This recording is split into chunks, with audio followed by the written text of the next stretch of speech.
Olá para você que acompanha no meu canal, mais um vídeo, estamos aqui. E agora estou muito feliz porque estamos gravando mais um vídeo. E é isso, né, pessoal? Só alegria. E só para consertar aqui a coloração que é verde, né, dessa vez.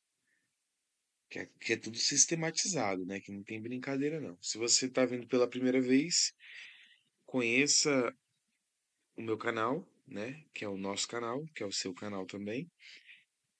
O que que fazemos aqui? Fazemos todas as questões de revalida de todas as bancas de todos os anos. Fazemos 25 questões a cada vídeo, né? Postamos vídeos todos os dias às 6 e às 4 da tarde. Às vezes, no final de semana, eu posto uma vez, às vezes duas. No sábado, às 6 da tarde e o outro 9 da noite. Mas de acordo com o meu humor, né? Vamos fazer questão. Estamos até a 350. Seguimos firme, né?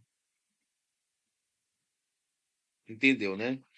Se inscreva no canal, ative o sininho, curta, comenta, compartilhe com as pessoas que estão estudando para residência médica, né? O ENAMED, ENAD, também para o Revalida teórica e prática. E foi isso.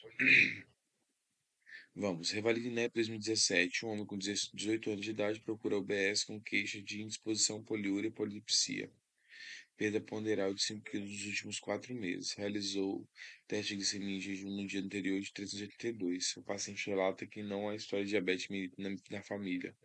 Ao exame físico, constata-se índice de massa corporal de 20 quilos por metro quadrado, circunferência abdominal de 90, pressão normal, não se observa-se acantose nígricas. O resultado do exame clínico dos aparelhos circulatórios e respiratórios do paciente é normal. Diante desse quadro, o médico introduziu insulina NPH irregular de imediato e encaminhou o paciente ao endocrinologista para o segmento. Nessa situação, a orientação médica adequada a esse paciente e os seus familiares é a introdução de dieta hipocalórica, perda de 5 a 10% do peso e redução da mais rápida glicemia. A suspensão da dieta e da insulina em caso de síndrome febris ou diarreia para diminuir o risco de hipoglicemia. A suspensão de insulina NPH quando a insulina glicemia de jejum for menor que 100 mg por decilitro devido ao risco de hipoglicemia. O adiamento da atividade física, pois existe o risco de desenvolver cetoacidose glicêmica nesse momento. Paciente que está com queixa de exposição, poliúria, polidipsia, perda ponderal, isso é o quê? É uma diabetes tipo 1, né, que está evoluindo com cetoacidose diabética. Então tem que dar uma segurada nos exercícios e logo após retornar. Vamos seguir aqui. No próximo vídeo eu vou começar a falar sobre. Na verdade, eu já fazia isso antes, só que agora eu parei, né? No vídeo anterior falamos sobre hipertiroidismo, hipercalcemia, osteoporose. E agora a gente vai ver o que a gente vai fazer nessas questões de agora, né? Sempre surpresas. Então vamos aí. E depois, logo após o estudo dirigido de questões, vamos sozinhos estudar, né? Porque estudar mesmo é só você e você, né? Você e Deus. Aí aqui a gente tá para fazer juntos, né? Acertar, errar, mas fazendo juntos. 2014 é Vale do INEP. Um paciente com 56 anos de idade com antecedente de obesidade desde a adolescência e hipertensão arterial sistêmica há cerca de 15 anos em uso de enalapril 10 mg 2 vezes ao dia procurando ambulatório de clínica médica com queixa de poliúria e polidipsia iniciados há cerca de 3 meses. Ele refere que perdeu cerca de 9 quilos nesse período, sem alterações da dieta habitual. Nega também doenças cardíacas renais e hepáticas. O paciente é sedentário e trouxe os exames na semana anterior de glicemia de jejum 346, glicemia de jejum no dia anterior 374, glicemia capilar 441, estado geral regular, eupneico desidratado, corado, acantoses nígricas, cervicais, sobrepeso, abdômen globoso, a pressão está normal, além da orientação dietética e prática de atividade física, a conduta a ser adotada nesse momento é, pessoal, tá mal, né? A glicemia não desceu de hipótese nenhuma. O que a gente vai fazer aqui? Tratamento sem medicamentos? Não, né? A gente tem que dar medicamentos. Metformina, glibenclamina ou insulina. Insulina, né, pessoal?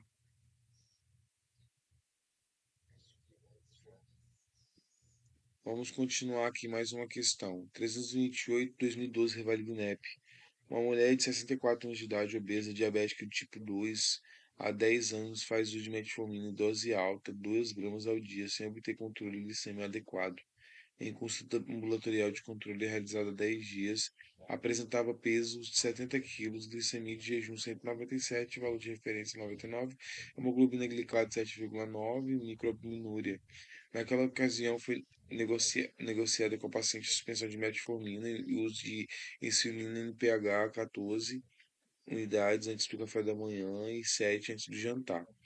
Retornando hoje, a paciente apresenta glicemias capilares maior que 200, 3 de 4 doses diárias realizadas durante a semana. Qual a conta mais adequada? Trocar NPH por insulina lispro antes da café da manhã, trocar NPH por insulina glardina antes do café da manhã, acrescentar insulina regular antes das refeições e meia dose às 10 da noite, aumentar a insulina em pH de manhã e acrescentar às 10. Aumentar a insulina em pH antes do café da manhã e antes do jantar. O que a gente precisa fazer aqui, né? Aumentar no café, antes do café da manhã, né? E antes do jantar. Por quê? Porque vai diminuir a glicemia.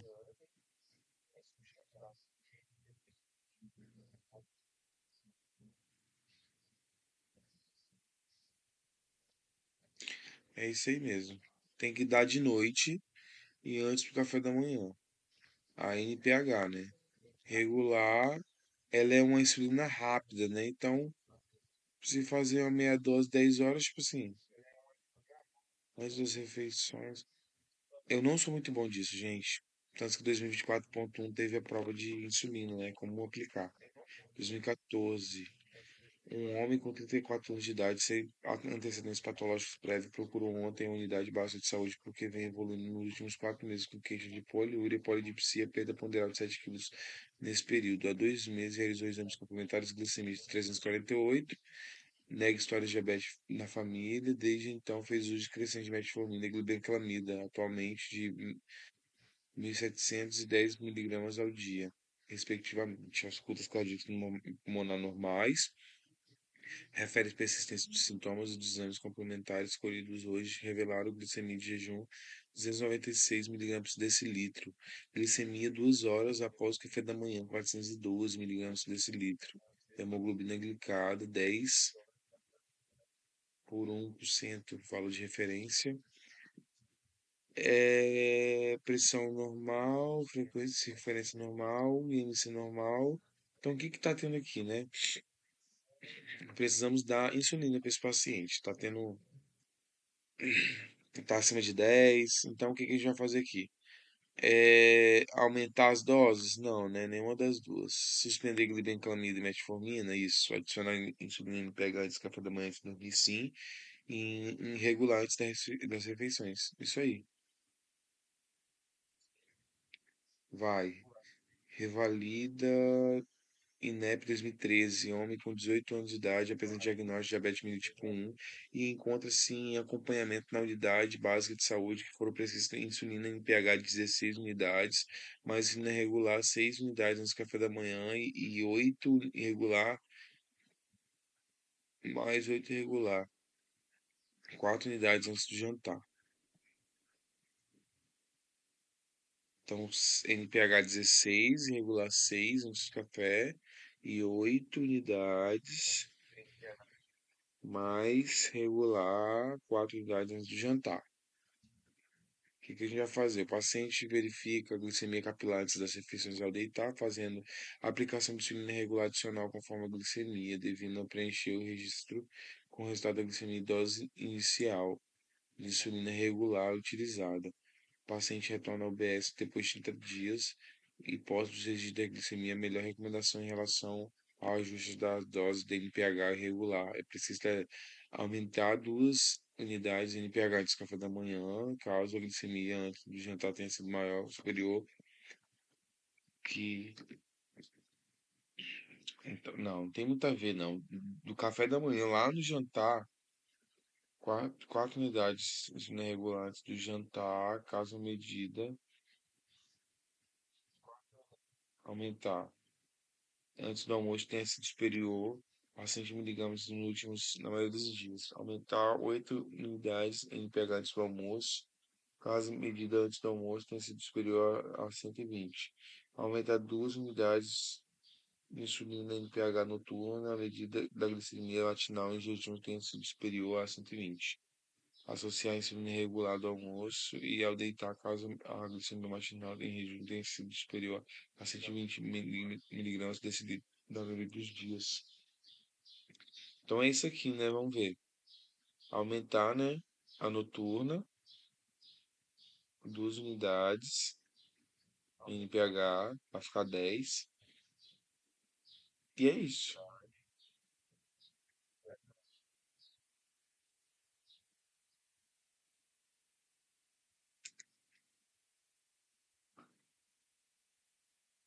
Vai, 2024, Rivaldo do INEP. Uma menina de 4 anos é levada ao pronto-socorro de um hospital público pelo SAMU com relato de quadro de náusea, vômitos e dor abdominal de evolução rápida nas últimas 6 horas. Sua mãe conta que a filha teve perda de peso significativa na última semana.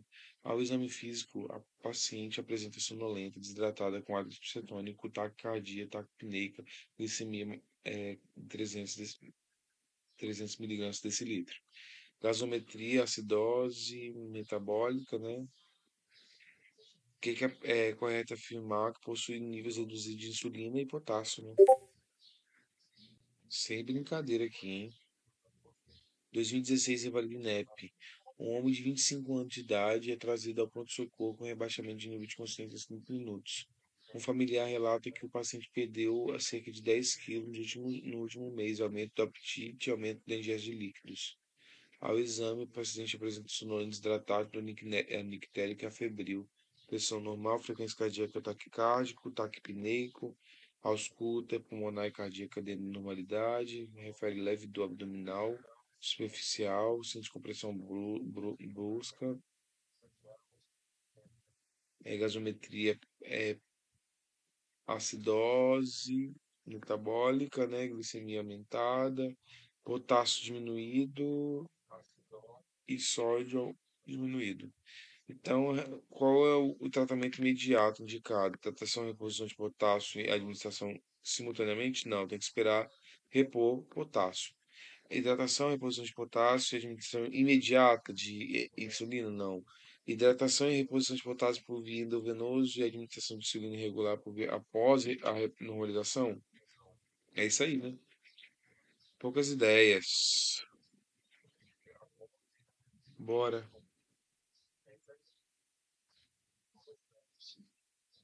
2011, Rivaldo INEP. Uma mulher com 19 anos de idade procura o pronto-socorro de um hospital secundário com queixa de dor abdominal e vômitos há 2 dias.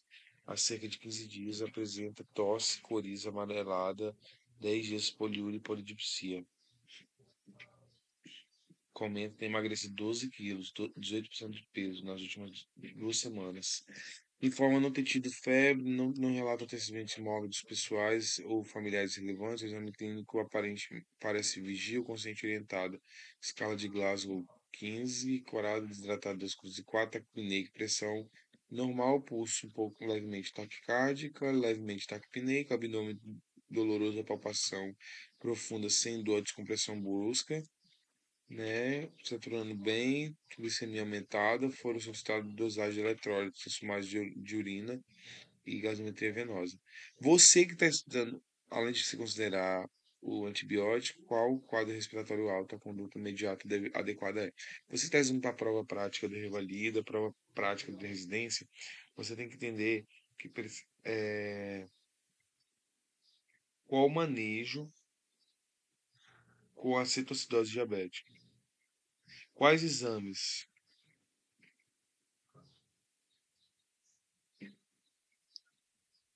Você vai solicitar exame de urina, exame de sangue, hemograma, vai solicitar gasometria, glicemia.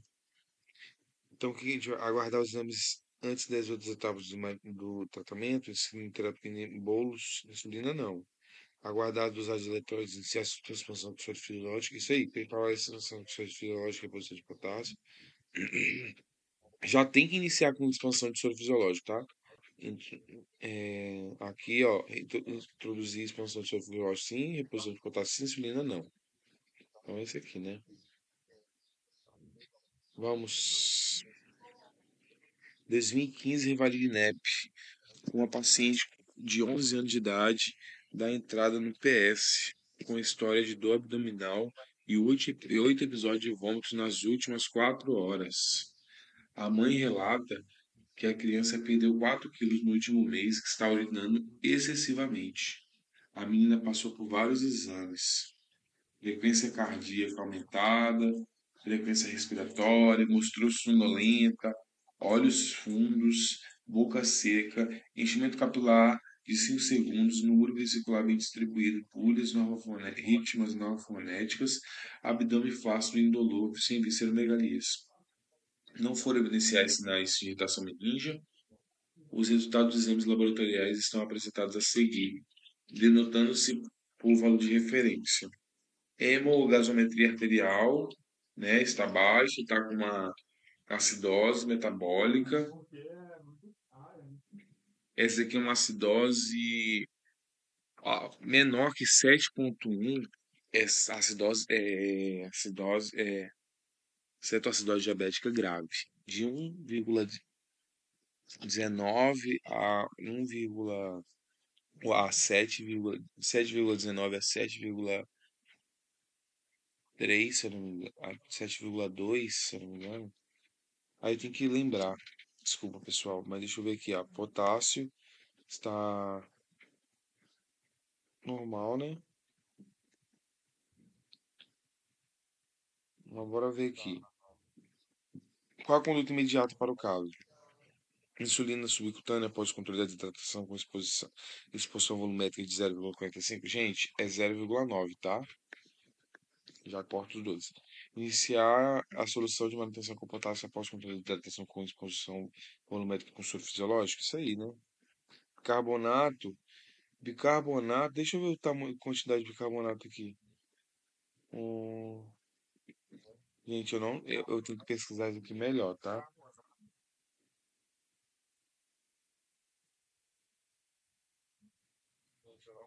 Vou até escrever aqui para depois dar melhor. Vai. Criança com 9 anos de idade, previamente rígido, desenvolveu o quadro de astenia há 2 dias.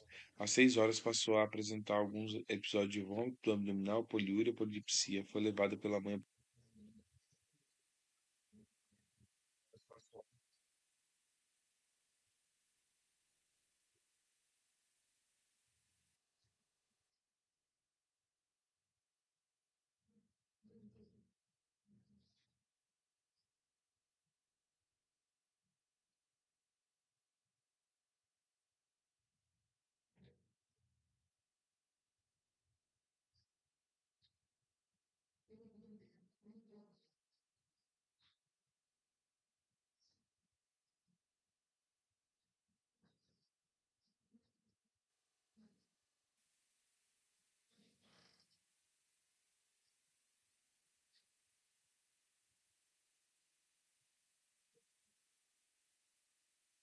de socorro, onde chegou o quadro de desidratação, confusão mental. A pronto-socorro solicitou gasometria arterial, que apresentou o seguinte resultado.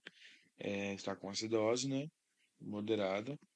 O diagnóstico da mediatação. Cetose diabética corrige a desidratação pelo cálculo da depressão do espaço celular. É isso aí, né, pessoal? Uma criança com dor abdominal, vômito, poliúria, polidipsia, ó, foi quase unânime. 2017, Rivalinep. Um adolescente com 15 anos de idade é encaminhado à UPA após ter apresentado vômitos e mal-estar em uma festa em que havia bebidas alcoólicas disponíveis. Em consulta, o paciente nega ter tomado tais bebidas. Ele é previamente rígido e também nega o uso de medicamentos ou drogas ilícitas. Segundo relatos familiares que o acompanham, o paciente faz dieta para perder peso sem acompanhamento médico e fica muitas horas sem se alimentar. A admissão na unidade, ele apresenta hálito cetônico e está sonolento. Desidratado, hemodinamicamente estável, frequência respiratória aumentada, murmúrio vesicular fisiológico, abdômen difusamente doloroso, a palpação profunda e com ruídos hidráulicos diminuídos, saturando, tá normal, glicemia aumentada, gasometria com acidose metabólica, deixa eu ver a potássio diminuído. Diante desse quadro, o que que ele está tendo? Uma cetoacidose diabética e qual é o tratamento inicial adequado? É hidratação com soro fisiológico, cloreto de potássio por via intravenosa? Imediato de insulina? Não, não e não. Cetoacidose diabética, você faz a primeira coisa é volume e depois reposição de potássio.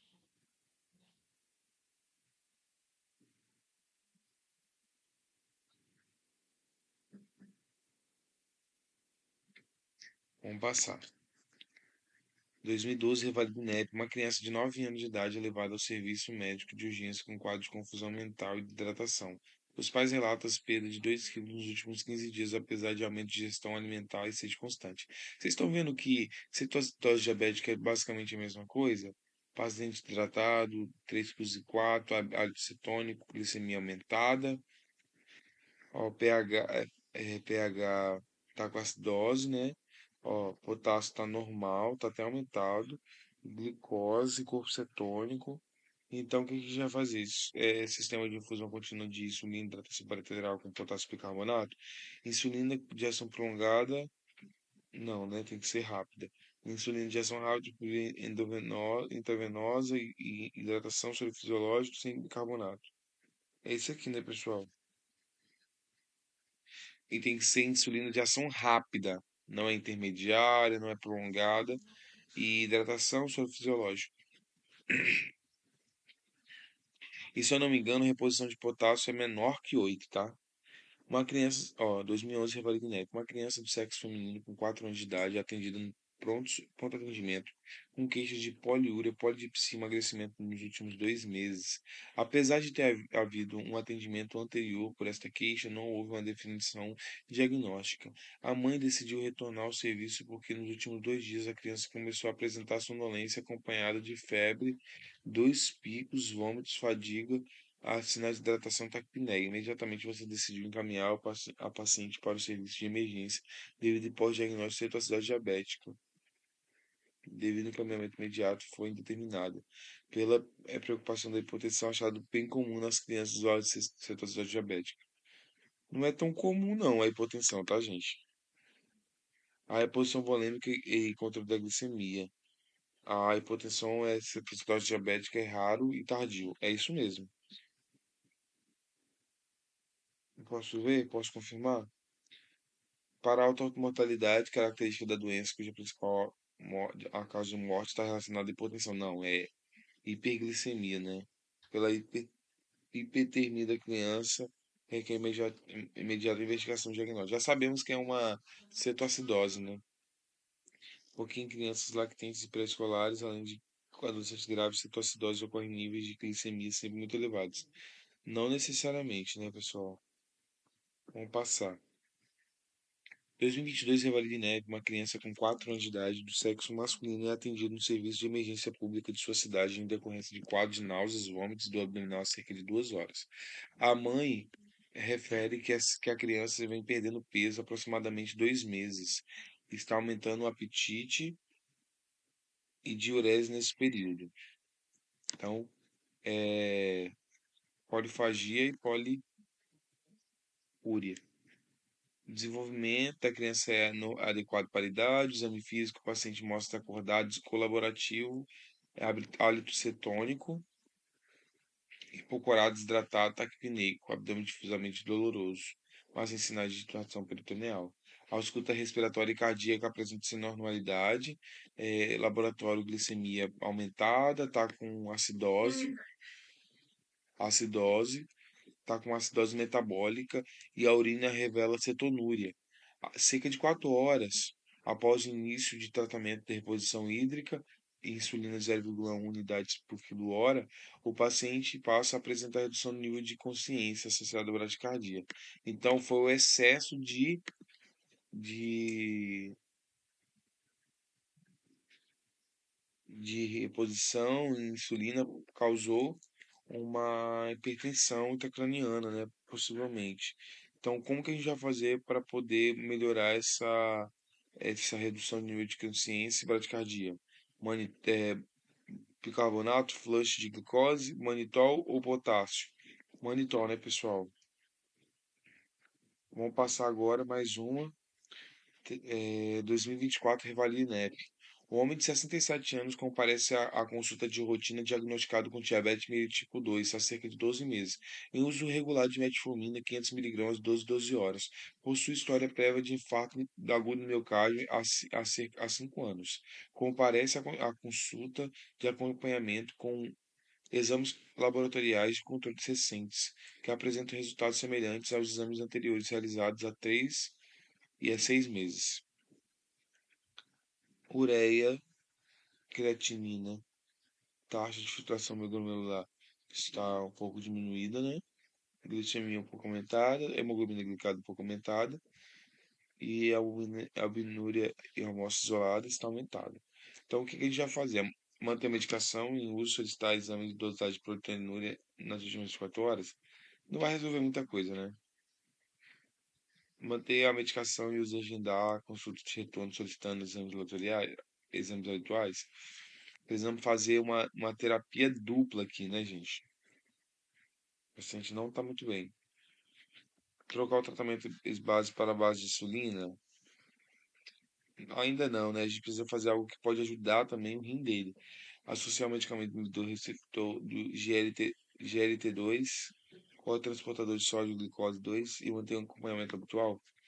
É isso aí, né, pessoal? Vamos passar. 2024, Revalida INEP. Um paciente com 30 anos, portador de diabetes mellitus tipo 1 há 15 anos, retorna a uma consulta com queixa de ulceração em região plantar esquerda, extremidade distal posterior do quarto metatarso esquerdo, com início de 20 dias.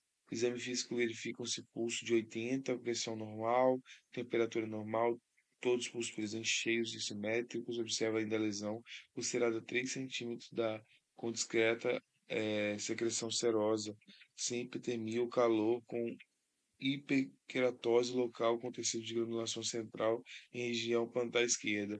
Além do controle glicêmico, qual é o tratamento adequado? Simpatectomia lombar, enxerto de pele autólogo, terapia compressiva inelástica, curativo e adaptação de calçado. Então, curativo, né, pessoal? Algo mais.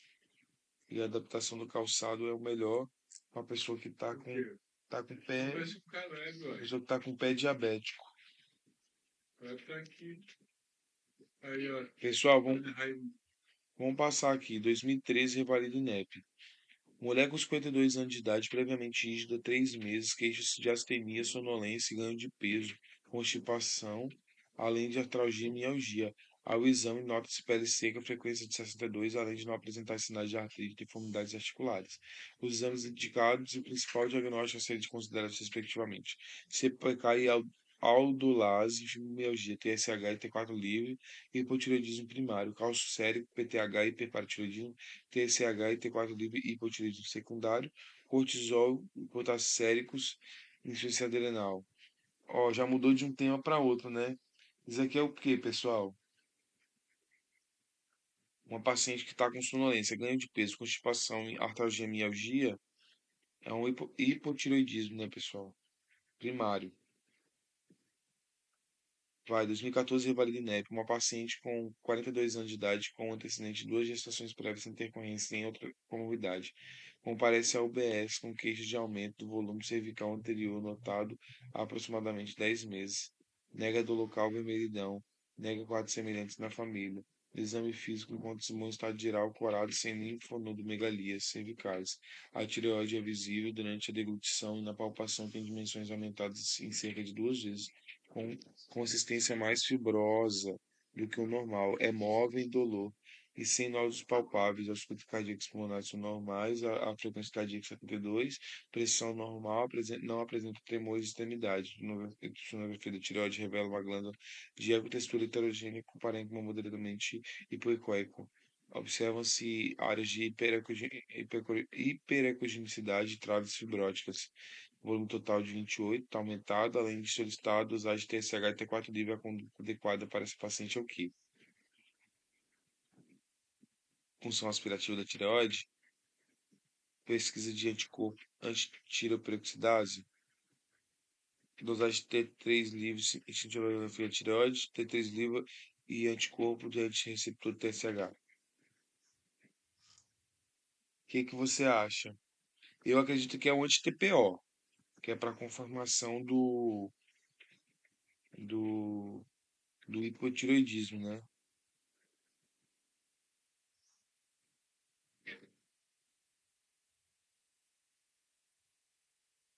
Vai, um adolescente com 15 anos de idade diagnosticado com diabetes mellitus tipo 1 a 6 anos é atendida na atenção secundária com queijadinamia, sonolência excessiva que vem comprometendo suas atividades escolares. Devido à palpação, tumoração na parte anterior do pescoço surgida há 2 meses, o médico solicitou sonografia da tireoide que evidenciou ecogenicidade, bócio heterogêneo com micronódulos distribuídos pelo parênquima. Com base nessa situação, assinale a alternativa que são apresentados os achados laboratoriais que confirmam o diagnóstico. TSH aumentado, T4 diminuído com anticorpo antiperoxidade negativo. Não, tá positivo, né? TSH aumentado, T4 diminuído, antiperoxidade positivo. É isso aí. Passemos. Então, só lembrar que o TSH está aumentado, T4 livre diminuído e anti-TPO positivo. Fechou? Vamos passar. 2020, revalida INEP. Uma mulher com 55 anos de idade previamente rígida é admitida em hospital após episódio de síncope. Apresenta bradicardia sinusal, discreta hipertensão arterial sistêmica, edema palpebral bilateral. Nota-se aumento difuso da tireoide que a paciente não havia percebido até então. Não há rouquidão, disfagia nem alteração recente de peso. Ademais, não apresenta histórico familiar de câncer. O estudo ultrassonográfico mostra 3 nódulos de bordas regulares parcialmente císticos com componentes sólidos isoecoicos, sem calcificações 0,4, 0,6 e 0,8 centímetros. Não há linfodenopatía cervical, lei revelou TSH aumentado. Nesse caso, a abordagem é o quê? TST3 total, T4 livre, estilografia da tireoide onde se definiu o tratamento. Prescrever levotiroxina é realizar o acompanhamento clínico e sonográfico dos nódulos. É isso aí, né? Prescrever levotiroxina, dosagem, tireoide, peroxidase para definir a abordagem dos nódulos. Solicitar T4 livre e punção aspirativa de agulha fina do maior nódulo antes de definir o tratamento. Vamos ver se é esse aqui mesmo. Fechou. Vamos passar aqui. Revalida sempre com essas questões gigantes, né? 2017, revalida INEP. Uma mulher com 38 anos de idade procurou atendimento na UBS por apresentar há 4 meses ganho de peso, fadiga, sonolência excessiva e irritabilidade. A paciente relata sentir-se muito triste, desanimada e com baixa autoestima. Ao exame físico, apresentou frequência cardíaca de 58 batimentos cardíacos por minuto, pele seca e áspera e edema bilateral. Os demais os demais aspectos do exame físico estavam inalterados. Os resultados do exame solicitados indicaram dosagem sérica do hormônio da tireoide, TSH 34, tendo repetido e confirmado o T4 livre de 0,3. Então está aqui com uma confirmação, né? Diante desse quadro, foi iniciado o tratamento de levotiroxina 100 microgramas dia. Após 6 semanas foi solicitado TSH T4 livre normais. Nessa ocasião, a paciente referiu melhora quase completa dos sintomas apresentados 5 meses depois, volta ao UBS, expondo suposição de que a tireoide piorou, afirma tomando corretamente a medicação. Indica TSH normal, T4 livre normal. O questionário apresenta muita tristeza, desânimo, forte concentração e fadiga. O que é isso, né, pessoal? Depressão. Ao exame físico, constata-se que não houve aumento de peso e que não há alteração da tireoide da paciente. Nessa situação, a conduta adequada é informar a paciente que seu quadro clínico é compatível de tirotoxicose? Não, né, pessoal? Informar a paciente que deve aumentar a dose de levotiroxina até a resolução completa dos sintomas? Não. A dosagem da levotiroxina está muito boa, está normalizado. Fazer a avaliação pelo transtorno depressivo como diagnóstico diferencial e, caso confirmado, discutir o início de tratamento para essa nova comorbidade e manter acompanhamento de níveis séricos de TSH. É isso aí, né, pessoal? A levotiroxina está sendo efetiva, sim. 2021, Revalide Neve, uma mulher de 30 anos de idade, minha consulta em endocrinologista com hipotireoidismo. Há 6 meses ela procurou a UBS, procura a próxima à sua residência devido à constipação, evacuada a cada 3 dias com fezes ressecadas e com dor a evacuar. Sedentária, apresenta erros alimentares evidentes, com baixa ingesta de água durante o dia e poucos consumo de frutas e verduras. Orientou o ajuste na alimentação, ingesta hídrica e necessidade de atividade física, assim como dosagem de TSH e T4 livre. Após 2 meses, a paciente retornou, tendo aderido às recomendações, resultando na solução do quadro de constipação. Contudo, TSH e T4 livre, ó. O TSH está aumentado, mas o T4 livre está normal. O médico solicitou de novo os exames, ó, TSH aumentado, T4 livre normal mesmo. Diante da persistência dos exames, prescreveu levotiroxina e encaminhou para o especialista. Durante o endocrinologista, a paciente está sintomática, com tireoide não palpável e IMC normal, contudo não havia necessidade de levotiroxina. Possuía de receio de possíveis efeitos possuía receio de possíveis efeitos adversos. Considerando o que foi apresentado na ecologia, deve insistir o uso de levotiroxina? Não, né? É, não, mas deixa eu ver aqui. Pois está de hipotireoidismo primário? Não. Aqui tá normal, ó. Hipotireoidismo secundário? Não. Oriental não usar levotiroxina para o estado de hipotireoidismo subclínico. É isso aí, né? Passamos.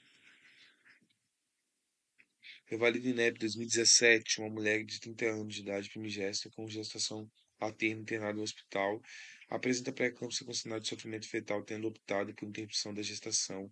Em seu prontuário, registra segundo trimestre da gestação, a paciente havia apresentado TSH aumentado, T4 livre diminuído, tendo sido aumentada a dose de levotiroxina que a paciente usava algum tempo antes de iniciar a gravidez, de 50 microgramas para 100 microgramas. No período imediato, ainda durante sua internação hospitalar, qual deve ser a indicação para o paciente quanto à dose diária de levotiroxina? Manter de 50 microgramas até o 28º dia de puerpério? Retornar ao uso regular para a dose pré-gestacional? Isso aí, né? Aumentar para 125, não. Suspender o uso dessa medicação, não, né? Tem que tomar. 2012, Revalida INEP, uma gestante de 32 anos de idade, gesta 2 para 1, hoje com 15 semanas de gestação, comparece à sua segunda consulta de pré-natal. Encontra-se assintomática, tem história de pré-termo há 4 anos devido ao descolamento prematuro de placenta, com complicação de hemorragia pós-parto. Nega hipertensão pré-eclâmpsia de diabetes gestacional anterior. O filho nasceu de 36 semanas, 2 quilos, 40 centímetros. A gestante nega uso na gestação de quaisquer medicações de excesso de fator e ácido fólico. Pressão normal, frequência normal, altura uterina normal, batimento cardíaco fetal normal, glicemia normal, toxoplasma normal, rubéola normal, VDRL normal, TSH aumentado e hemoglobina normal. Então, o que a gente vai fazer? A gestante deve iniciar a reposição de hormônio tiroidiano? É isso, né?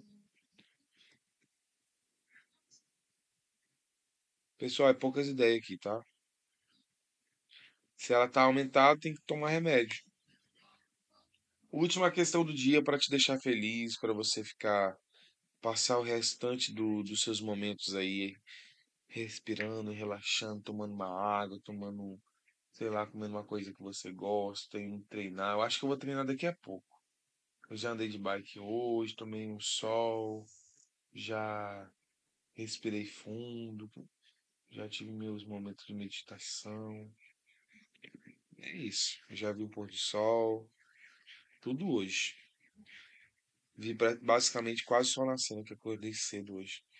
Uma primigesta de 35 anos de idade, com 35 anos de idade, idade gestacional de 12 semanas, comparece à segunda consulta de pré-natal no ambulatório de gestação de alto risco. Diabetes mellitus tipo 1, desde a infância, está adequadamente tratada. Em consulta anterior, questões de fadiga, pele seca, queda de cabelo e obstipação. Notou-se tireoide palpável, solicitação de exames TSH aumentado, T4 livre diminuído. Diante desse quadro clínico e dos exames, além de iniciar o tratamento com levotiroxina até que se atinja o método de tratamento, o segmento deve ser feito com dosagem mensal D. TSH e T4 livre para reduzir o risco de feto grande. Gente, isso aqui não é macrosomia, não é de hipotiroidismo, tá? É de diabetes. T3 para reduzir o risco de abortamento. Não, né? T4 para reduzir o risco de pericâmpsia. Não, aqui é de hipertensão. TSH para evitar o parto prematuro. Isso aí. Pessoal, é isso. Fechamos agora 350. E Deus te abençoe. Fique em paz. Tudo de bom para você. Tá bom? E nos vemos na próxima. Muito obrigado por estar comigo. E valeu. Deus abençoe. Vamos aí juntos, seguir juntos até rumo à aprovação. Se você seguiu até o final aqui, ó, quero ver você colocar aí nos comentários. Hashtag aprovado. Porque você é mais que vencedor. Você é um campeão, viu? Fique em paz. Amém.